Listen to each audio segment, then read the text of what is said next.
We do have a couple of items here. Flying Eagle is Cherokee, and he follows the red path as I do as Gray Wolf.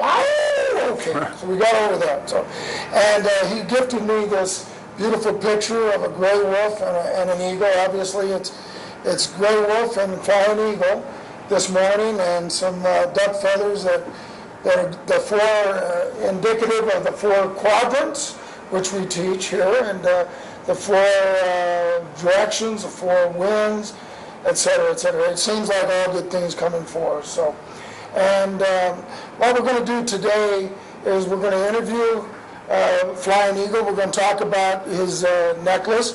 We're going to talk about his American Warriors Association.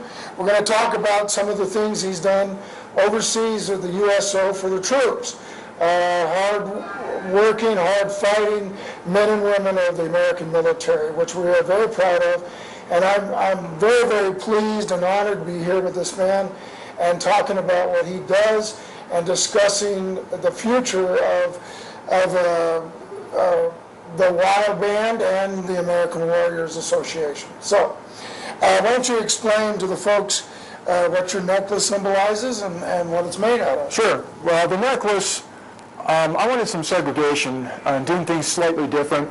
The American Indians, when you were into battle, they gifted you with an eagle feather. Well, of course, we know that you can't do that anymore. So I'm like, okay, well, what can I do to signify, something a little different? And what these represent is, instead of using the feathers, which we can get a lot of feathers from other birds, right. But to come up with something a little different, Gray Wolf, is each claw, and this is my particular necklace, represents an overseas tour that the wearer has accomplished. So I've accomplished 7 overseas tours, so I have 7 claws.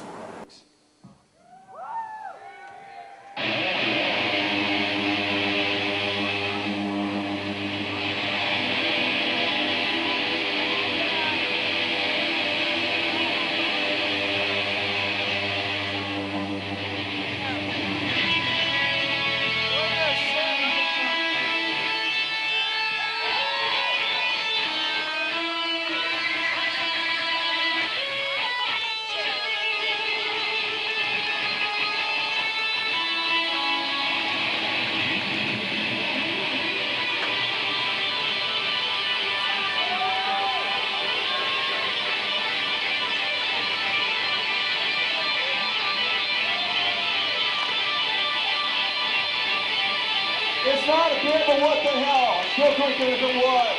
If you gotta bring them to the United States military, thank you. For the Gold Rush, thank you. For Cripple Creek and all the vendors who support you guys, thank you from Alice the Wild American Warriors. Play well, and we got close-ups for you, and it'll be a great opportunity for you to see these great warriors that are going over and servicing the troops in the war zones all around the world. So what's your next trip? We're going back. What's your home base? Right now I'm stationed in Chicago. I'll be heading back to Fort Carson next spring, early summer, and probably deploying to Afghanistan right after that. Really? Yeah. Well, our hearts and minds will be with you, of course.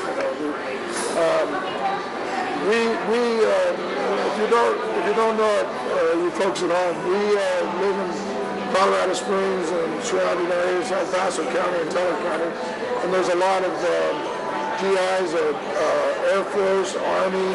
There's even some Navy guys down there. There's a few. And even though we're landlocked, right? Yep. You see them in their little outfits. I don't want to offend anybody, so I definitely don't want to offend the SEALs. So what's your MOS? What do you do? I'm a physician assistant in the Army. What do you do in the Army? I'm a physician assistant. So I guess you get along well with Steven, don't you? Yeah, he was a medic before, so we can talk shop a little bit. Steven's a drummer in the band, so we'll have an interview with him at a later date.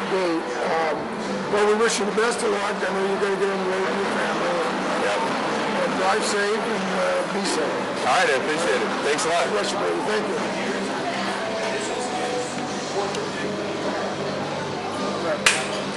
always wait for that. You just...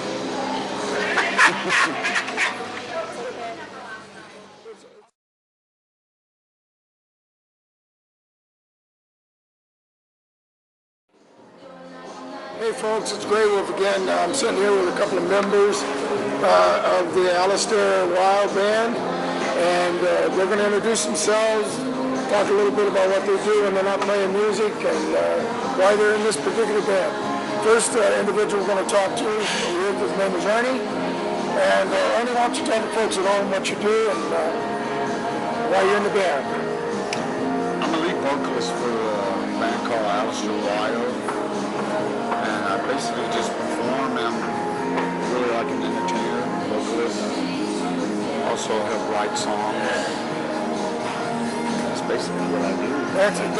It's the voice Ernie. That's who it is. That's it. The Ernie voice. Phoenix. Ernie Phoenix. I love that name. None. It doesn't get better than that, bro. Yeah. Serious. Okay, and what do you do when you're not playing in the band? Mostly, I'm into. I got a degree in communications. Excellent. And I usually repair computers and install software to computers. Degree in communications. You communicate. Yeah. All I need to know now is how to communicate sign language. Then I'll be complete. That'd be a good thing, though. Yeah. And who's this guy next to you? This guy right here is Mike Sword. All right, you guys in the same band? Yeah, he's a bass player. Let him tell you what he does. My name is Mike Sorden. I'm the bass player for the band Alistair Wild. I met up with Terry about 2.5, 3 years ago. We became pretty good friends. He told me what he was doing and how much he does for the troops throughout the world, who help keep our freedom. And I was very intrigued by it. And we talked a little bit more about it. He asked me if I'd be willing to audition for his band and try out, which I did. I made the part, and we've been playing a lot together since. We do a lot of original work as well as some cover tunes depending on the venue and the people with whom we're entertaining at the time. I've been playing bass for quite some time. I run a full Ampeg stack as well as I run a Dean bass. Everything's going pretty well. We just played a gig up here at Cripple Creek for the Veterans Rally, and it was awesome. I mean, it was great. There was thousands of motorcycles and people there, and it was very good. Planning on doing another show here at the end of the month for Fort Carson, talking to the troops again, and in which we're currently in Terry's in talks with a couple people with USO as far as designing up another tour around the world to entertain the troops throughout the world overseas. Like I said, I've been with the band for a few years now. Everything's going well. My full-time job on the side is I'm a freight broker. I own my own business. I move freight on 18-wheelers all over the country, primarily produce. And this is my true passion. And as soon as we can make it to where we can actually start making more of a lucrative income, then this will be my primary work. Excellent. Well, I think both of those jobs are important. Moving the food around the country is important. People got to eat, right? Yeah. So, when are you going to do this USO, or do you know now? Or? We're not sure. We should have results back. Our drummer, who's the first lieutenant, Stephen O'Hearn, he is in direct contact along with Terry with USO to find out when we're supposed to be going. We should be hearing back here in about the next 2 or 3 weeks as to whether we get deployed. Well, not deployed, but assigned. You guys are going to be writing the stuff with the guys, And the kind of shows we do over there isn't the ones that's, like the big stars that are protected and, and they just go to certain venues. They stay in international waters. We go into the actual military bases. Now, granted, we're going to be completely protected. I mean, we've got some of the finest soldiers on the planet. You're going to be on the front lines. But we'll be in the front lines, taking it to them, taking the entertainment to the soldiers. Well, I'll tell you what, we did have an opportunity to hear you guys play. Excellent music, excellent vocals, bass playing. And there'll be snippets, 30-second snippets of these in this video when it airs on Blip TV. And we covered Northern Colorado all the way to Wyoming, okay? So all of that will show give us a couple of weeks, put it together and do the edit. And we thank you for your service to the guys up here. Yeah, thank you. God bless you guys, man.